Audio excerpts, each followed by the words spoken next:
용기와 애국심에 감사를 드립니다. 앞으로 우리 공화당은 아무도 이 불법 정권과 투쟁하지 않는 상황에서 아스팔트에서 투쟁의 길을 4번 겨울 동안 했습니다. 그래서 일부에서는 우리 공화당을 극우 프레임을 씌우고 투쟁만 하는 그러한 정당이라 이렇게 프레임을 씌웁니다. 인재 영입과 인적 쇄신을 통해서 또 젊은 사람들의 많은 입당과 출마를 통해서 우리 공화당에 더 씌워진 그러한 부분들을 벗겨나가겠습니다. 우리 공화당은 월요일날, 금요일날 이틀에 걸쳐서 지속적으로 인재 영입 발표를 하겠습니다. 또한 수요일날은 젊은 청년들의 출마 발표도 있을 겁니다. 우리 공화당에 대해서 많은 관심을 가져주시고 일부 정당들이 통합 프레임에 갇혀서 후적거릴 때 우리 공화당은 4.15 총선을 향한 우리의 길을 가겠습니다. 통합에 대한 여러가지 얘기들이 많습니다만 유승민 의원과의 통합 논의는 통추위에 참여하지 않습니다. 어떠한 경우에도 참여하지 않습니다. 단지 우리 공화당은 분열 세력이 아니고 자유우파 국민들이 가장 바라는 그러한 정치 세력입니다. 통합의 전제 조건이 이루어지면은 우리도 통합의 문을 열겠습니다. 유승민 의원은 즉각 정계 은퇴 선언을 하기 바랍니다.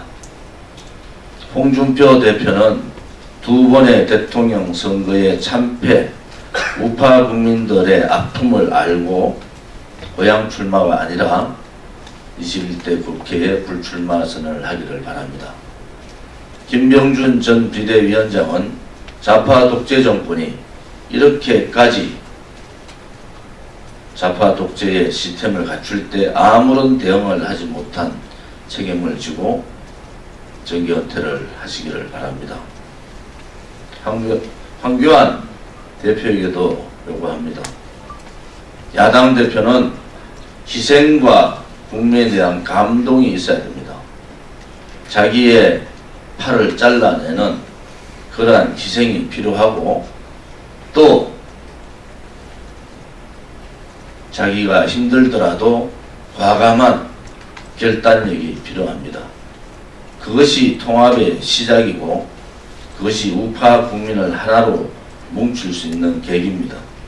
정치공학적으로 국회의원이 몇 명 있으니까 같이 뭉쳐야 된다. 그것은 철진한 과거의 폐석 정치입니다. 이제는 새로운 정치를 해야 됩니다. 국민들이 바라는 것이 뭔지, 자유우파 국민들이 바라고 있는 가치가 뭔지, 대한민국을 어떻게 해야 되는지. 지금까지 자유한국당은 무능했고 무기력했고 용기조차 없었습니다. 우리는 그러한 자유우파 국민들이 바라는 새로운 정당의 모습을 갖춰가겠습니다. 용기 있게 오로지 국민만 바라보고 자기 희생을 통해서 국민의 감동을 주고 그 감동이 하루와 같은 큰 회오리가 일어날 수 있도록 그런 길을 우리 공화당은 가겠습니다. 책임지게 다시 한 번 더 감사를 드리고 대학 졸업 이후에 또 세 딸의 엄마로서 많은 힘든 과정이 있었겠지만은 용기를 가지고 우리 공화당의 청년 전문가 영입에 적극적으로 본인 스스로 먼저 결정을 해준 데 대해서 감사를 드리고 사실은 부담도 있습니다. 우리 공화당은 젊은 인재와 함께 2030, 40이 쭉쭉 되는 그러한 정치판으로 바꿔 나가겠습니다. 일단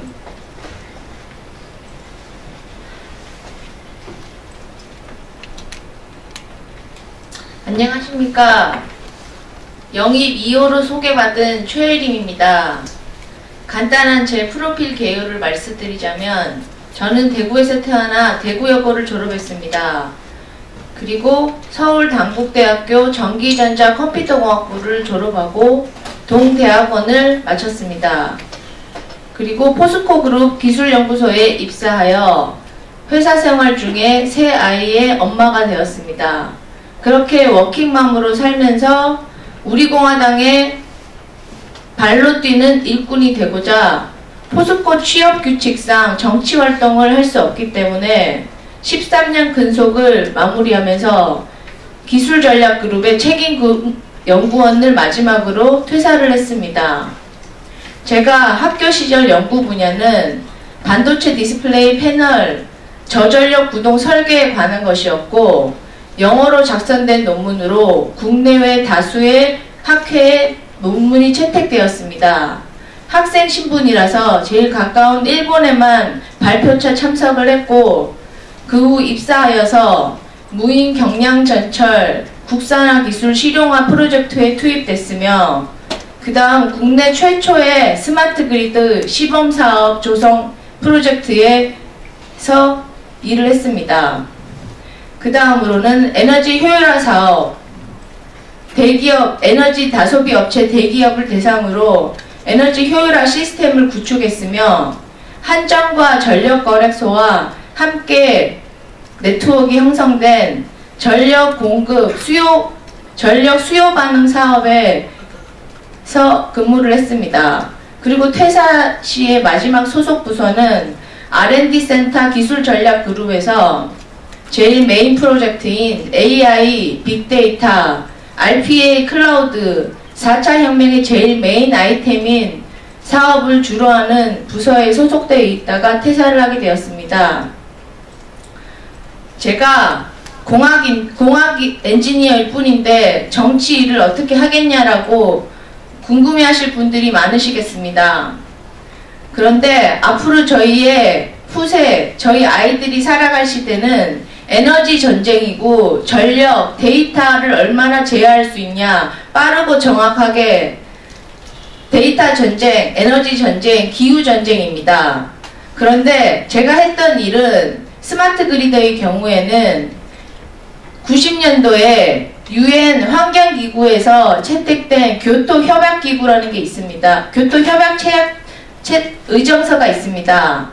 거기서 한국은 90년대 의무 감축국이 아니었는데 2000년대 들면서 의무 감축국에 들어갔습니다. 그래서 온실가스 감축을 의무적으로 감축해야 되는 의무국이 되었고 그에 따라서 미국 에너지부에서 국책과제로 인텔리 그리드 사업을 벤치마킹하여 한국 정부의 국책 사업으로 제주도에 국내 최초로 스마트 그리드 시범 사업을 했습니다. 그 당시 저는 포스코 컨소시엄에서 프로젝트 인발브돼서 국가적인 과제를 수행했습니다. 이런 에너지 관련 사업과 기후 분야에 제가 전문가입니다. 사실 국민들이 제일 바라는 건 잘 먹고 잘 사는 게 1번입니다. 그 다음 복지가 보장되어야 되는 겁니다. 잘 먹고 잘 살려면 4차 혁명을 준비하는 산업이 잘 돼 있어야 합니다. 그러려면 신기술을 확보해야 되고 선점해야 하는데 제가 대학원 때 공부해 본 결과 그리고 신입사원일 때 10년 전에 기술을 봤을 때 신기술이라는 것은 10년 그 이상의 상용화 기간이 필요합니다. 연구기간과 시간과 돈의 엄청난 투자가 필요하고 장기 로드맵이 형성되어야 하는데 지금 정권은 기존에 형성된 하이테크놀로지도 포기하고 있는 상황입니다. 저는 에너지 솔루션 사업을 할 때 대기업 K에서 기술 면접과 임원 면접, 연봉 협상까지 갔지만 이직을 하지 않았습니다. 그리고 제가 육아휴직인 중에도 저를 스카우트 제의하겠다고 육아휴직인 걸 알면서도 스카우트 제의가 온 경우가 있습니다. 대기업 S입니다. 이런 상황에서 저는 인건비 프로젝트 1억, 남부럽지 않는 고액 연봉, 그리고 새 아이를 키우면서 육아휴직이 반복된 육아휴직 중에서도 안정된 고용이 보장된 회사에 다니고 있었습니다. 그런데 그 모든 안정적인 상황을 버리고 제가 험하다는 주변 가족들이 만류에도 불구하고 정치에서 일꾼이 되겠다고 하게 된 이유는 저희 아이들이 살아갈 미래에 대해서 아무런 현실 때문입니다. 일단 지금 현재 문제에 대해서 제가 셋째 아이를 가졌을 때 만삭일 때 동아일보 앞에 가서 태극기 집회에 참석했습니다. 박근혜 대통령님의 탄핵 과정이 불법적이고 제대로 된 수사와 조사가 이루어지지 않았다는 데 대해서 황당했습니다. 그래서 온 가족이 나와서 만삭임에도 불구하고 태극기 집회에 참석을 했습니다.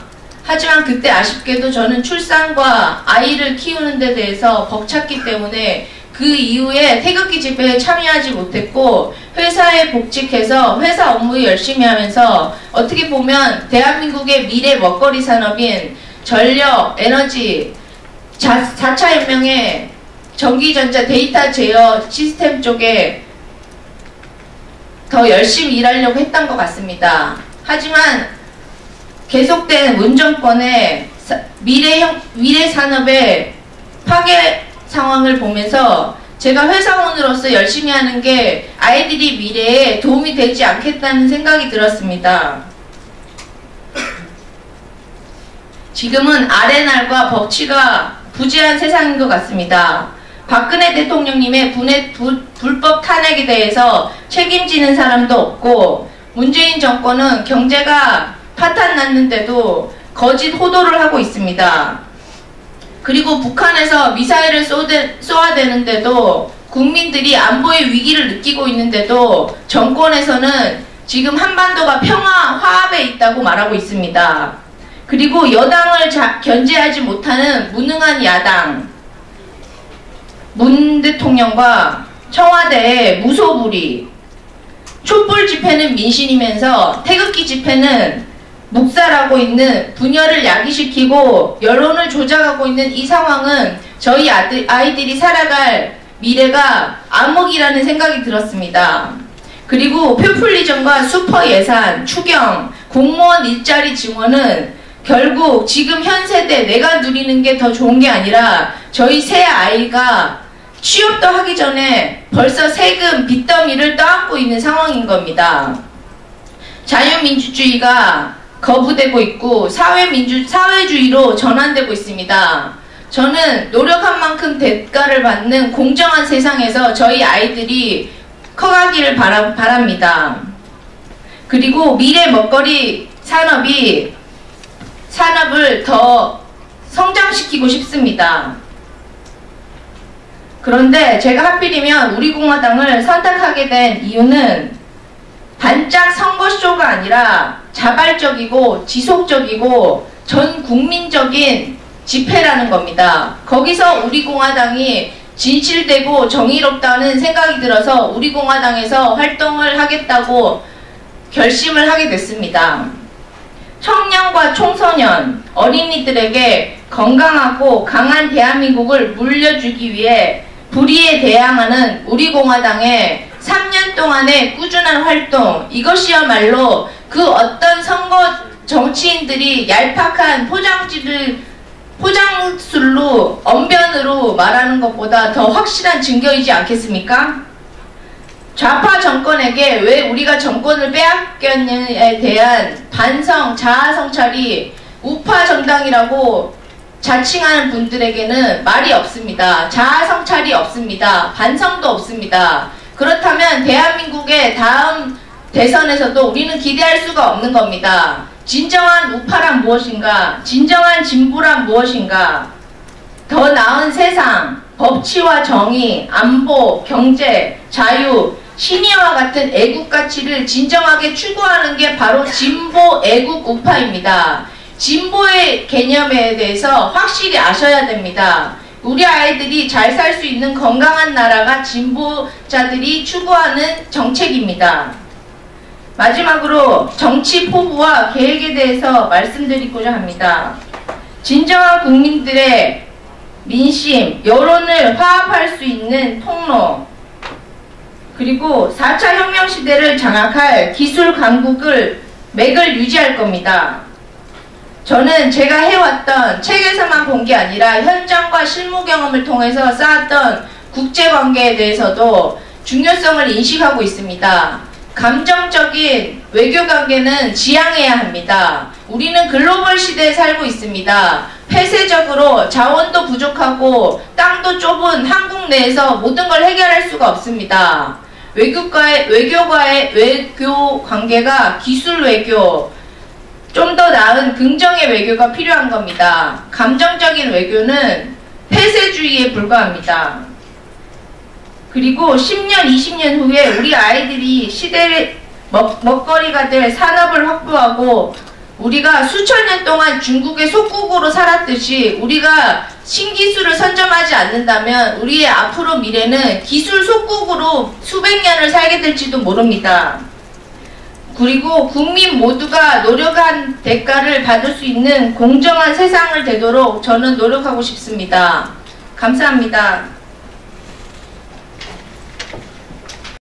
들리지 않게 잘하시네요. 우리 공화당의 젊은 인재들이 20여 명 지금 발표를 기다리고 있습니다. 그리고 새로운 인재 영입도 한 30여 명이 기다리고 있습니다. 월금 또 수요일날 이렇게 3일간에 걸쳐서 우리 공화당의 젊은 인재 전문가 그룹 또 우리 공화당과 뜻을 같이 하는 그룹들을 소개를 드리겠습니다. 우리 청년 전략팀에서 기자분들께 한번 요청을 드릴 겁니다. 우리 공화당의 청년 전략팀 약 20여 명과 원하시는 기자분들하고의 공개 토론회를 아마 요청할 겁니다.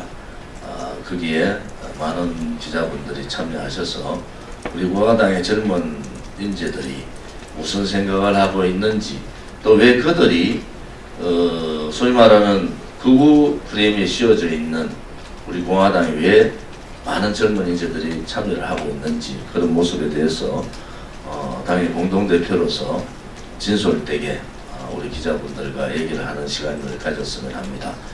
우리 인지연 수석께서 논의를 하셔서 공개 토론회를 제안을 드릴 겁니다.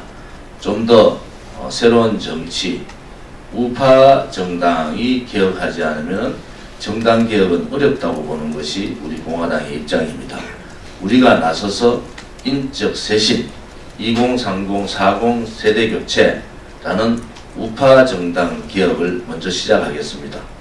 우파 정당, 소위 말하는 보수의 틀에 갇혀 있는 정당의 개혁 없이는 정당 개혁은 어렵습니다. 진보의 좌파의 전유물이었던 개혁을 우리 공화당이 앞장서서 우파 정당 개혁, 정당 개혁, 국회 개혁, 모든 국민이 정치인을 믿고 신뢰할 수 있는 정치 개혁까지 우리가 공화당이 앞장서서 하겠습니다. 지켜봐 주시고 관심 가져봐 주시기 바랍니다. 감사합니다.